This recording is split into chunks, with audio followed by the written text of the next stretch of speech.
পুরো মধ্যপ্রাচ্যের জন্য কি নতুন করে বড় ধরনের বিপদ ডেকে আনছে যুক্তরাষ্ট্র ও ইসরায়েল? ইরানের পারমাণবিক কর্মসূচিকে ঘিরে যে উত্তেজনা তৈরি হয়েছে তা এখন শুধু একটি দেশের সীমায় সীমাবদ্ধ নেই, বরং পুরো পারস্য উপসাগরীয় অঞ্চলের নিরাপত্তাকে প্রশ্নের মুখে ফেলেছে। ইরানের অভিযোগ, তাদের পারমাণবিক কেন্দ্রগুলোকে লক্ষ্য করে একাধিকবার হামলা চালিয়েছে যুক্তরাষ্ট্র ও ইসরায়েলের সামরিক বাহিনী। চলমান যুদ্ধ পরিস্থিতির মাঝেই এই হামলাগুলো নতুন করে উদ্বেগ তৈরি করেছে।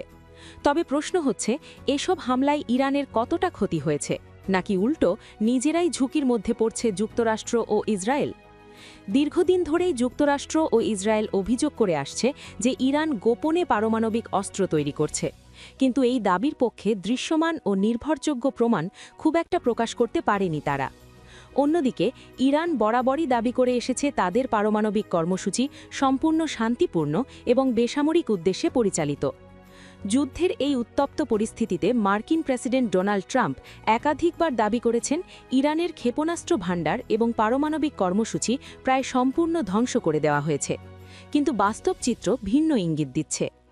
মার্কিন গোয়েন্দা সূত্রের তথ্য অনুযায়ী ইরানের ক্ষেপণাস্ত্র ভাণ্ডারের একটি বড় অংশ এখনও অক্ষত রয়েছে।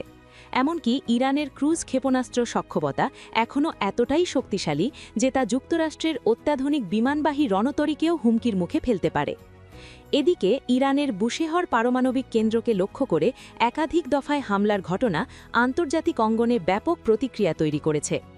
রাশিয়া এই হামলার তীব্র নিন্দা জানিয়ে কূটনৈতিক চ্যানেলে ক্ষোভ প্রকাশ করেছে। এমনকি পরিস্থিতির ঝুঁকি বিবেচনায় বুশেহর কেন্দ্র থেকে নিজেদের কিছু কর্মীকেও সরিয়ে নিয়েছে মস্কো।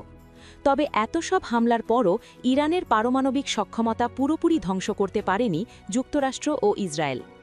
ইরানের পররাষ্ট্রমন্ত্রী আব্বাস আরাকচি সতর্ক করে বলেছেন, যদি এই ধরনের হামলা অব্যাহত থাকে তাহলে তার প্রভাব শুধু ইরানের মধ্যে সীমাবদ্ধ থাকবে না, বরং পারমাণবিক তেজস্ক্রিয় বিকিরণ ছড়িয়ে পড়তে পারে পুরো পারস্য উপসাগরীয় অঞ্চলে, যার ফলে আশেপাশের দেশগুলো ভয়াবহ ক্ষতির মুখে পড়তে পারে। এই অবস্থায় বড় প্রশ্ন হচ্ছে, কেন বারবার ইরানের পারমাণবিক কেন্দ্রগুলোকে টার্গেট করা হচ্ছে? জাতিসংঘের পরমাণু পর্যবেক্ষক সংস্থা IAEA এর তথ্য অনুযায়ী ইরানের ইস্ফাহান পারমাণবিক কেন্দ্রে উল্লেখযোগ্য পরিমাণ সমৃদ্ধ ইউরেনিয়াম মজুদ রয়েছে। বিশ্লেষকদের ধারণা, এই কৌশলগত সম্পদের নিয়ন্ত্রণ নেওয়াই যুক্তরাষ্ট্র ও ইসরায়েলের অন্যতম লক্ষ্য হতে পারে। পরিস্থিতি আরও জটিল হয়ে উঠছে সম্ভাব্য স্থল অভিযানের আশঙ্কায়। বিশ্লেষকদের মতে, যুক্তরাষ্ট্র যদি যুদ্ধবিরতির শর্ত বাস্তবায়নে ব্যর্থ হয় এবং ইরান তা প্রত্যাখ্যান করে, তাহলে খুব শিগগিরই স্থল অভিযানের অনুমতি দেওয়া হতে পারে।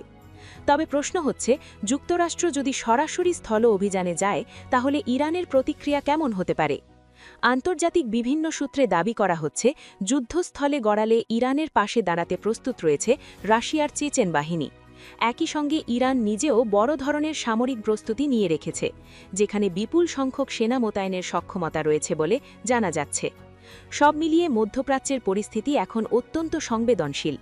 একটি ভুল পদক্ষেপই পুরো অঞ্চলকে বড় ধরনের সংঘাতে ঠেলে দিতে পারে, যার প্রভাব পড়বে বৈশ্বিক অর্থনীতি, জ্বালানি বাজার এবং আন্তর্জাতিক নিরাপত্তার উপর। এখন সবার চোখ একদিকে, পরবর্তী পদক্ষেপ কী হতে যাচ্ছে এবং এই উত্তেজনা শেষ পর্যন্ত কোথায় গিয়ে থামবে।